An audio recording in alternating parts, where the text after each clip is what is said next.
The following is a presentation of the Championship Racing Network. Crossed Flags, a racing podcast. It's your midweek fix for racing news and information. Brought to you by the Championship Racing Network.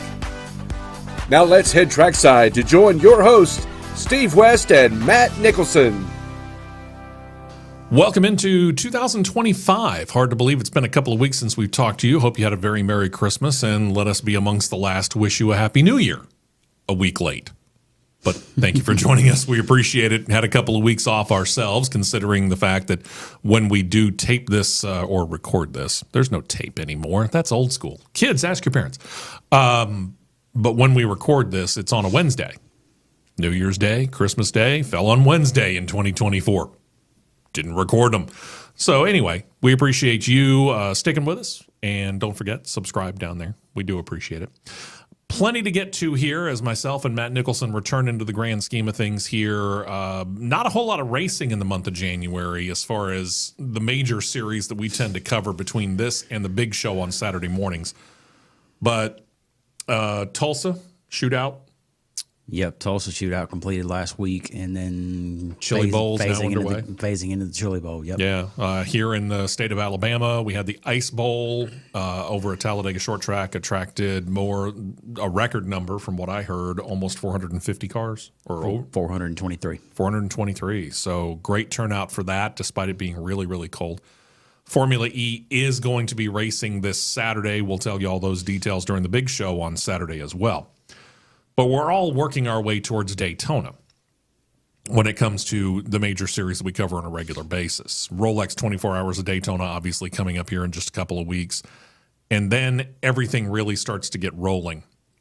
Clash, going to happen at Bowman Gray. It's going to be interesting to see how many open cars try to get involved in that, because when they were out in Los Angeles, we didn't really see a whole lot of open cars trying for it. It was just the cars that were basically already qualified for it, because that's a long haul to go out there just to find out that you're not in the race. Mm-hmm. Bowman Gray, it's a trip up from Charlotte to Winston-Salem. Hour trip. If that.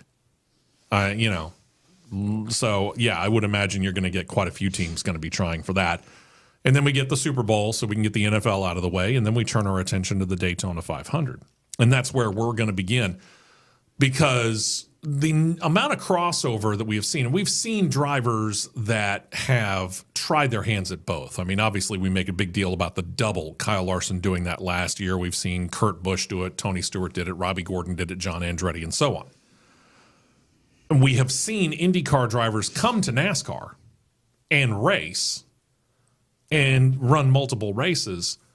But most of those guys are fighting for their racing careers. They're looking for options because they are not guaranteed a full-time ride in the IndyCar series. So to have somebody like Helio Castroneves come in and decide, hey, I'm going to give this stock car racing thing a shot, that's pretty big news. Yep. For those of you that don't know about Helio Castroneves is one of a select group of only 4 drivers to claim 4 Indy 500 wins. Mm-hmm. He's in some pretty select company there when you stop and think about it, when you talk about A.J. Foyt and Rick Mears and Al Unser. Mm-hmm. I almost said Bobby Unser, and I knew that was wrong. So that's pretty select company. There aren't a whole lot of drivers who can say they've not only won an Indy 500, but they've got a Rolex 24 Hours of Daytona win as well. So he is somewhat familiar with Daytona International Speedway, the road course. If, and I get it, this is a huge if, but he would join an extremely select group of, I think, 1 that could claim an Indy 500 win, a Rolex 24 Hours of Daytona win, and a Daytona 500 win. Mario Andretti. Mario can too. So 2 people. Think about that for a minute. So that's impressive. Where in the world does an Helio Castroneves get an idea that stock car racing is something that he wanted to try? Well, I think we can thank Ray Evernham and Tony Stewart partially for this, because they got him into the superstar racing experience. Well, you got to remember, too, he's got quite a few IROC starts at super speedways. So he's familiar with his stock car drafting stuff. So But I can remember the deal that was made, that Don Hawk made with him. You win an SRX race, you get a stock car. We'll get you a stock car start. So he won at Five Flags that year, a couple years ago, and didn't play out last year for him to get the start. But here we go. Yeah, not for a lack of trying. From everything that we heard, he was certainly working towards trying to get into a car last year, and nothing ever came about. And then he finally started to get in with the right people. And we get this. We understand this, and we're going to get to it here in just a second. The number of entries that you can get for a Daytona 500, it's kind of like the Indy 500. Being the most prestigious race in the entire schedule, you can kind of understand where everybody wants to be in on it, even those teams that are part-time. So you're going to get a lot more entries in there than there are actually open or actually slots to race in, because NASCAR's got the entry list capped at 40. We're going to have a whole lot more than 46 hopefuls or 40 hopefuls. I can tell you that right now. It's looking like it might be, I don't know, 46 to 50, maybe. I think it's going to be probably be around 42 or 43. And by the time it's all said and done, because there's still a lot of cars that are saying, yeah, we are thinking about it, but they don't have drivers attached. But either way, couple of cars probably pretty much guaranteed to go home. So Helio Castroneves is going to come in. Here's the other hiccup on this. Helio not really being a NASCAR regular. They're not taking his years ago run in IROC. Remember, IROC finished in 2006. And they're not taking his SRX start as good enough to be a starter at NASCAR at Daytona. So he's going to have to do something new, or he's going to have to do something different to prove that he can actually do it. Which that means he's going to have to run an ARCA Menard Series race, which we've seen this before. To which everybody's got to run it. Everybody to get us.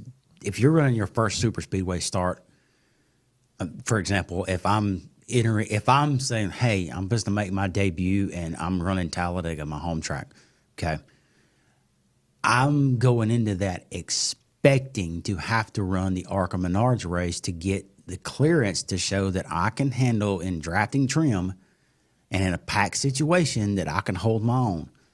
Everybody had to do it. Dario Franchitti had to do it. Danica Patrick had to do it. Juan Montoya had to do it. Joey Logano had to do it. Joey Logano's done it. And people that came from open wheel over, Bubba Wallace had to do it. Everybody's got to do it. And this is the logical thing. Makes logical sense. And for the love of God, anybody from the ARCA Menard Series that could, within the sound of my voice right now, get rid of the garbage group qualifying stuff to where you may have one fast car and 4 slow cars, and the fast car is on danger of missing the race. See Shane Van Gisbergen last year. Yeah, he was in danger of missing it. Yeah, those other cars with him are just going to be an anchor. And Helio's basically going to be driving the same car that Gisbergen drove last year. And that car is fast. Yeah, that's very the point. Fast. He mentioned it. It's the Pinnacle Racing Group number 82 Chevrolet that they're going to put him in. And as you mentioned, Shane Van Gisbergen's driven this. He's not the only recognizable name. He drove the 28. They entered the 28 last year, but this year they run the 28 full time with Brendan Queen. So this is the second part-time car that they run with Helio, which is, it makes too much sense for him to run and get his feet back wet again, because the times that I saw him run IROC live at Talladega, he held his own quite well. Mm-hmm. So, all right. So I asked this question without Helio Castroneves being in this situation last Saturday during the big show, the first big show of 2025. And now with this, it's going to be interesting to think who all might be able to get into the Daytona 500. We know that Legacy Motor Club is probably going to put out the 84 car, which is going to have Jimmy Johnson behind the wheel. We know now MBM Motorsports has grabbed a veteran, Mike Wallace, to put in their number 66 car. We also now know that Helio Castroneves is in. These are amongst the few that we do know that are going to give it a shot to go and get into the Daytona 500. Helio Castroneves behind the wheel of the Project 91 car for Trackhouse Racing. There's your official outside of Jimmy Johnson. He'll get in the race. Outside of him, he's your leading odds man to races to get in on speed. I'm going to say that. There you because go. you get it on speed, and then you got to get it on ratio weekend. Sure. He'll be one of the lock-in cars on speed. Yeah, because here's the thing. For the 4 open spots, obviously the 36 charters, now that NASCAR has been neutered, so to speak, by the courts and have to approve the charter transfer from the old Stewart-Haas Racing to one to 2311 and the other to Front Row Motorsports, we know that there are going to be 36 chartered cars. 40, again, starting positions means only 4 open cars make it in, and when upwards of 10 cars or 10 teams are saying, hey, we're thinking about going down there, you get the likes of a Beard Motorsports, which they've been there consistently. They're stating we're going to be at Daytona both this time and in the summer. We're going to be at Talladega in the spring and in the fall, and we're going to be at both Atlanta races. And I firmly believe that they will, because that's almost literally all they run. Who the driver is going to be for the Daytona 500, I still don't think we found out for Beard. I'll be surprised if it's not Anthony Alfredo. Probably, but again, not confirmed.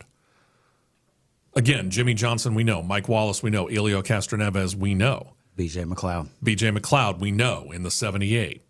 Those are the ones that we know. Everybody else is kind of, we'll see. Richard Childress Racing might put the 33 out there. Team Amerivet might bring the 50 down and talk about that. It looks like Martin Truex Jr. is going to be running the Indy 500 this year. Daytona. I'm sorry. I'm thinking Elio Castroneves. It looks like Martin Truex Jr. is going to run the Daytona 500 in a fairly weird, according to some of the things that we're hearing, combined effort, if you will, between Joe Gibbs Racing, who could technically put out a 5th part-time car, but they're actually going to put it under the umbrella known as Tricon Garage, which is better known for a Craftsman Truck Series. Yeah, that's a little bit of an eyebrow raiser right there. Why you would do that with a Tricon team when you got the ability to do that with 2311. 2311's got their 3 cars they'll have. But they could put a 4 out. They could put a 4th out. They could put a 4th out. Legacy Motor Club could put the 4th out. True. So, I mean, that's kind of a head scratcher, but, is what it is. Sure. So it's going to be fun to see, but 2 cars, we know this, on qualifying Sunday, or Saturday, I guess. Do we know exactly which day they're going to do qualifying? I can't remember whether it's Saturday or Sunday. Wednesday. Oh, that's right, too. Yeah, Wednesday. All that's changed now. So they're going to do qualifying on Wednesday before the Daytona 500. 2 cars, obviously, will lock themselves in, be on the front row. That's one thing that we know will happen. The only other thing that we know specifically is going to happen on Wednesday is that 2 of those open cars will lock themselves into the field on speed. Then you get to the duels on Thursday. The 2 cars that are starting on the front row could wreck those cars. And they're still going to be technically given credit for the front row, although they'll have to move to the back, because unless they can fix the car, even if they fix the car, that means that they've modified the car.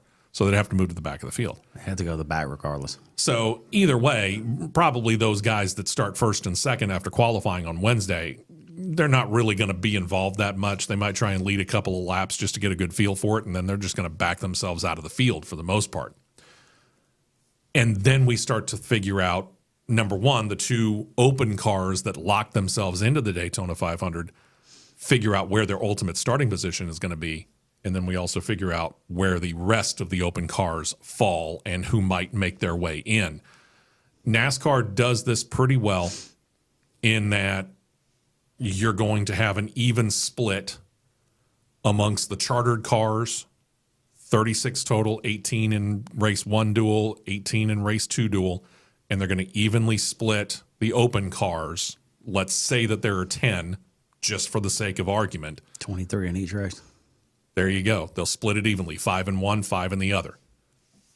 It's the best way to do it when you are doing it in this particular style. I'll go ahead and call my shot now, because we all know that there's conspiracies that can float of how just magic things will happen. NASCAR's going to set the whole thing up with how things can naturally happen in a weird way. Sure. With storylines when the Daytona 500 qualifying comes out.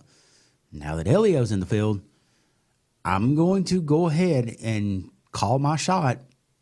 Don't let it surprise you if you see the first ever all international front row at Daytona. Oh, calling a Daniel Suarez, Elio Castroneves look? Not going that. You going SVG?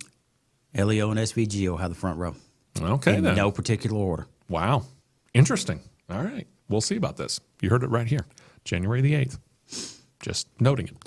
All right. So from there, we'll get back to a NASCAR thing, which is quasi-movie thing coming up in a little bit too. But let's turn our attention to Elio's regular series, IndyCar. Now, you might ask, is he running full-time this year? No. Elio's moved into an ownership role with Meyershank Racing. Probably will get into a race, maybe 2 or 3. He ran 3 in 2024. One of them almost guaranteed to be the Indy 500. Okay, good deal. Otherwise, not a whole heck of a lot else going on. So let's give you a couple of updates here from IndyCar. IndyCar's got 2 engine providers, just in case you don't remember that or didn't know it. It's Honda, which has been there for, almost 30 years now? Ish, maybe longer? Probably. And then there's Chevrolet, which came in 2012, and since then has been fairly dominant. Winning, I think we figured it out last year, it was 9 out of the manufacturers' titles since 2012. Yeah, I think so. Yeah. Something like that. I mean, they've been pretty dominant. Mm-hmm. But now there's more and more interest in teams getting into this series. They started their own somewhat similar to NASCAR charter situation. But instead of 36 like in NASCAR, it's 25 in IndyCar. But we already know that there are 27 full-time cars announced amongst the regular teams that are in there. And then we turn around and Prima Racing, an Italian-based group, which has been racing in Formula 3 and Formula 2, the Formula 1 feeder series, they've said, yeah, we're going to continue that, but we're also going to put a full-time IndyCar team out there with 2 cars. So now we got 29 full-time cars, 27 starting spots. And there are other teams that are thinking about either getting back into it, think about Dreyer and Reinbold Racing, or other teams that are thinking about getting into IndyCar itself. And with all of that coming about, right now, both Honda and Chevrolet say, we feel a little bit stretched thin just as it is right now. And then you go out there and you put an Indy 500 out there where 33 cars are going to start and 35, 36, maybe even 37 cars might get up there trying to qualify for this. You're suddenly talking about 18 to 20 engines each. And you think it's Chevrolet. It's Honda. They make a whole bunch of cars for a whole lot of people all around the world. I get it, but it's a motorsports thing. And again, they're saying we feel like we're stretched a little thin. Okay. So they're wanting to try and get a third engine manufacturer. Officials with IndyCar have said talks are ongoing. They are still not stating who with, but they say talks are ongoing with a couple of different manufacturers and they think things are going well and they might have an announcement before the end of the 2025 season. It makes too much sense to me that why wouldn't Ford come back in? Or why wouldn't Ferrari step over? You've got the blueprint for an engine. You've got basically your feeder series team in IndyCar. You could turn them into your IndyCar Works team, hint, hint. Sure. I mean, it makes too much sense because last time there was a third engine maker, which was Lotus, it was an absolute bust. It was. So it makes sense for Ford. It makes sense for Ferrari. Mm-hmm. Toyota's got the capability to do so. Yeah. You can't tell me that they don't. They've been in there before. Sure. Why can't they do it again? Heck, Toyota did a Formula One team for a little while, and they were actually fairly successful with it in relative terms. It wouldn't be all that hard. I'm not going to say it's going to be one of the Stellantis things with Fiat or Dodge. I'm going to throw them to the side. Yeah, I think I would too. To me, they're going through a little bit too much as a company for me to be comfortable enough to say any of the brand names under Stellantis would join in. Or with the recent announcement of the merger, Nissan. Honda, Nissan, that's Honda, one Nissan, brand, yeah. one brand, 2 engines. True. Yeah. Do it.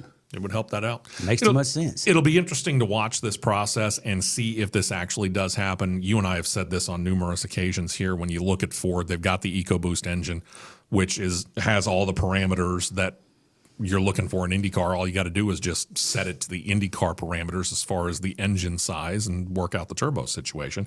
And it would be a great rolling advertisement for the EcoBoost engine program. Yeah. But as you mentioned, Ferrari's got the blueprint already for it. All they got to do is go from the 1.6 liter that you currently run in a V6 form in Formula One and make a 2.4 liter engine out of it. This is the exact same thing that we have said for a long time about the upcoming Cadillac General Motors Formula One entry.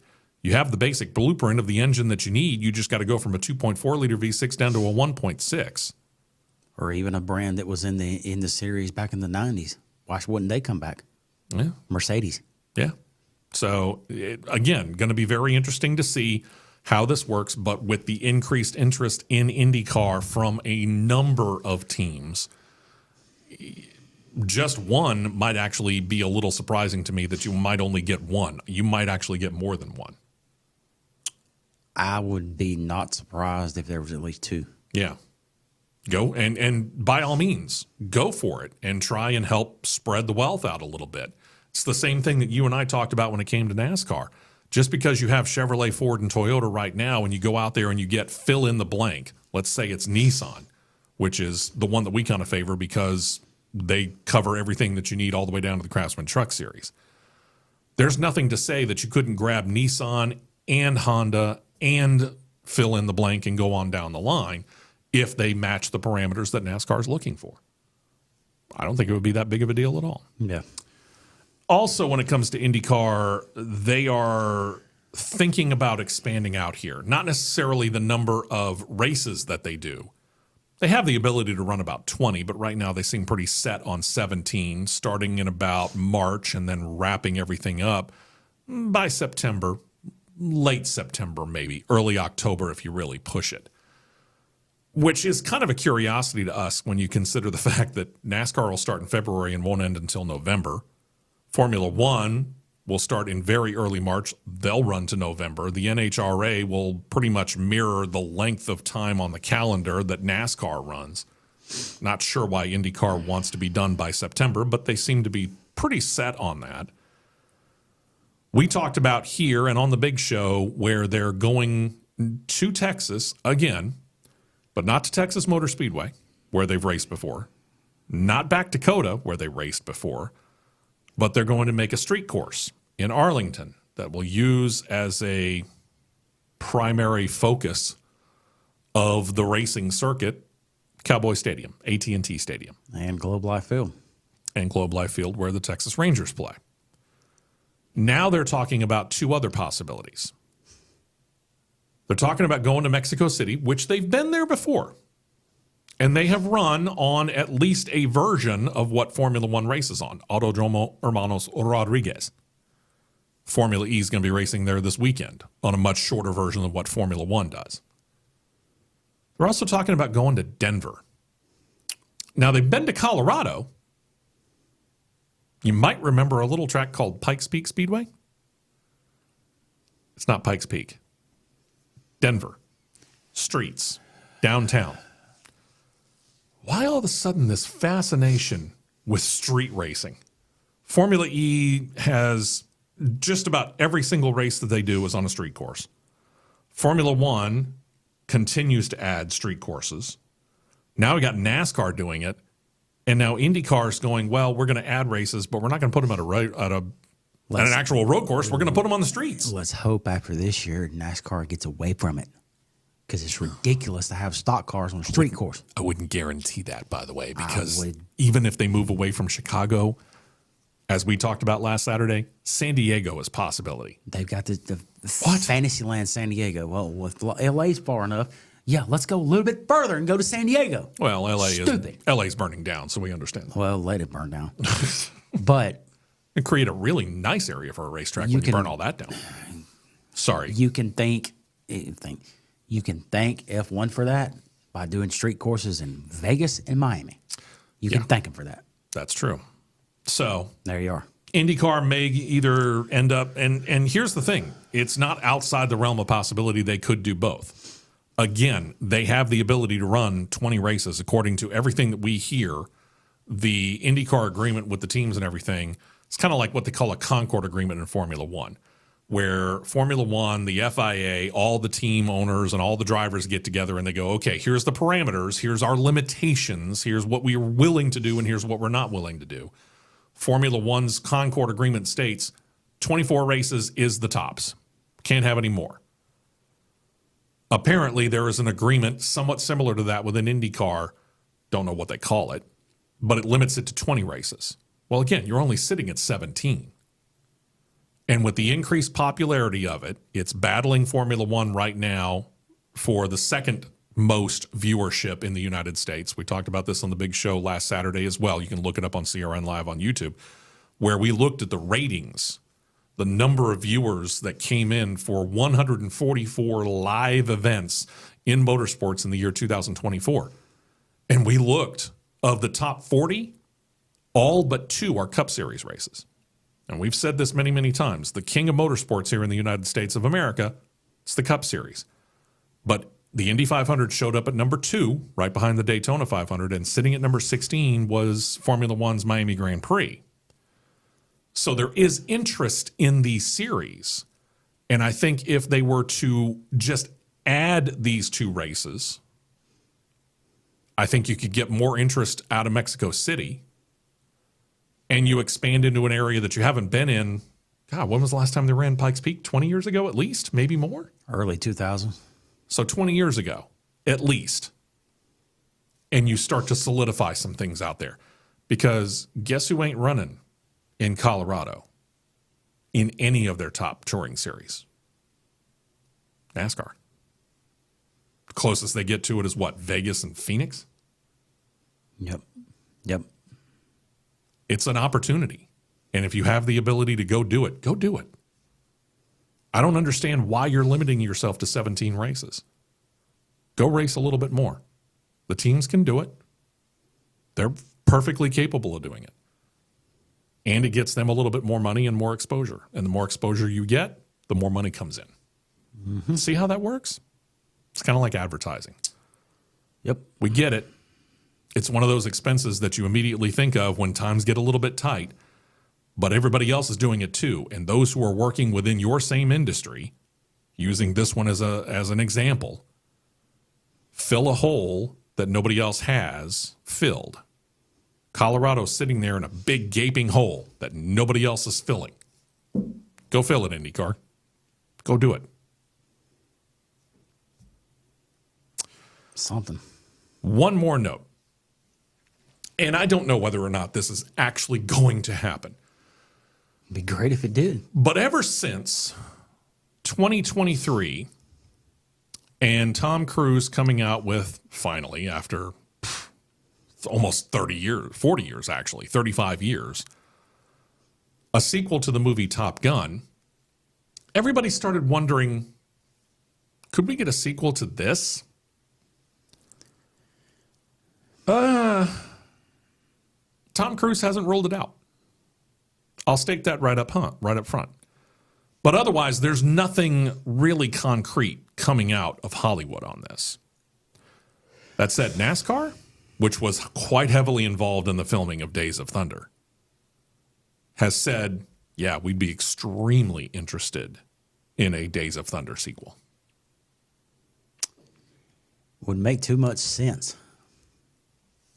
Now, Way too much sense. Here comes the question, and I'm just asking this because of the fact that we stop and we think about Maverick, Top Gun Maverick.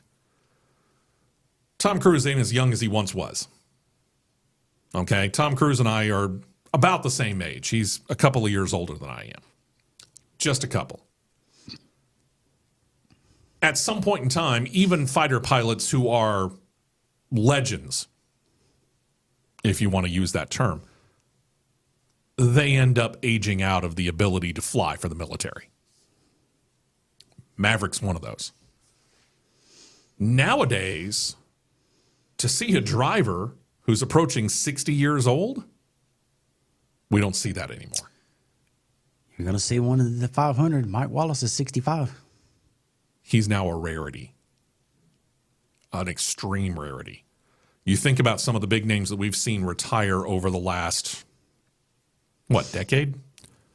Think about Jeff Gordon. Think about Tony Stewart. Think about Dale Earnhardt Jr. Think about Matt Kenseth. Early 40s.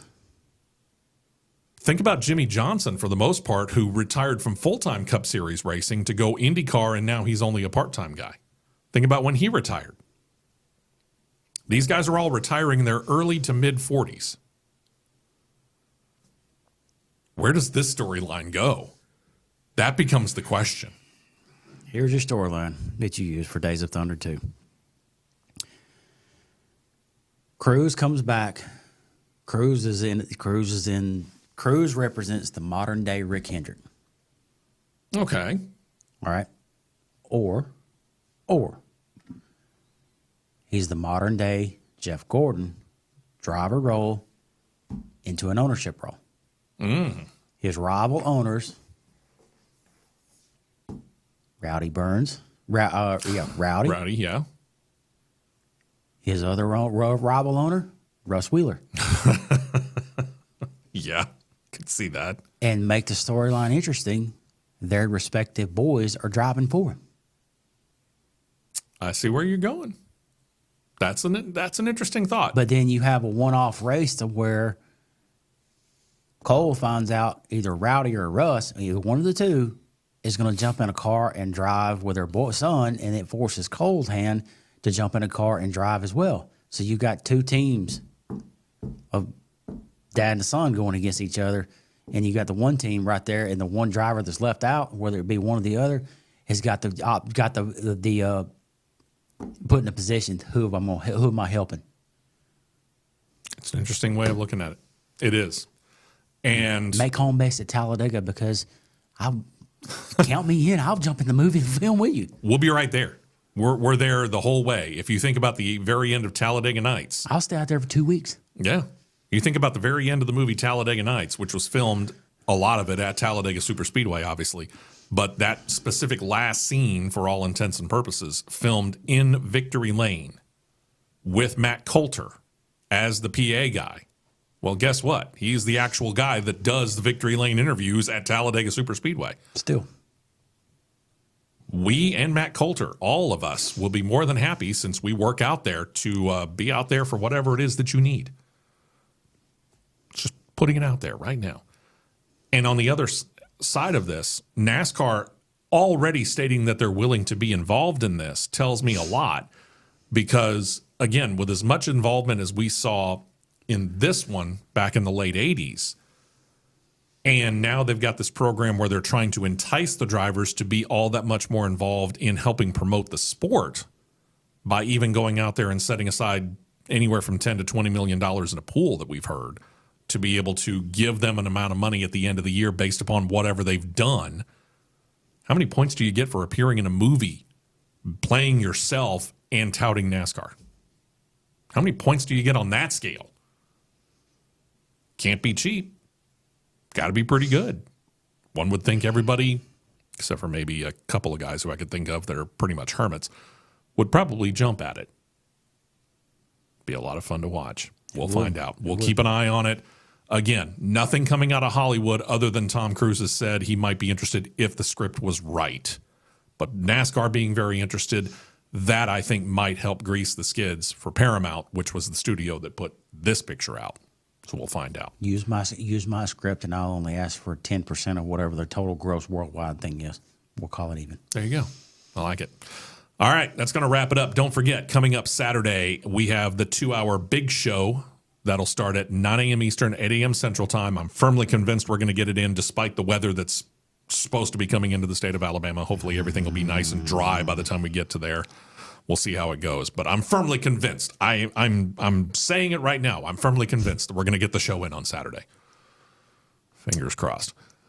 Y'all have a fantastic one. Don't forget to subscribe below, as we always ask you to do. Thank you very much for checking us out. We'll talk to you on Saturday for the big show, Championship Racing Network, and next Wednesday right here on Crossed Flags.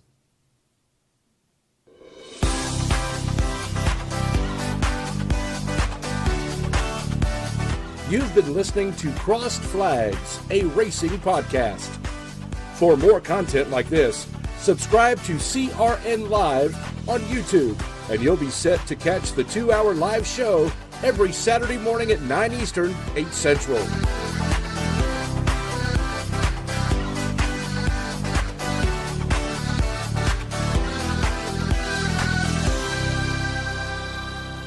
This has been a presentation of the Championship Racing Network.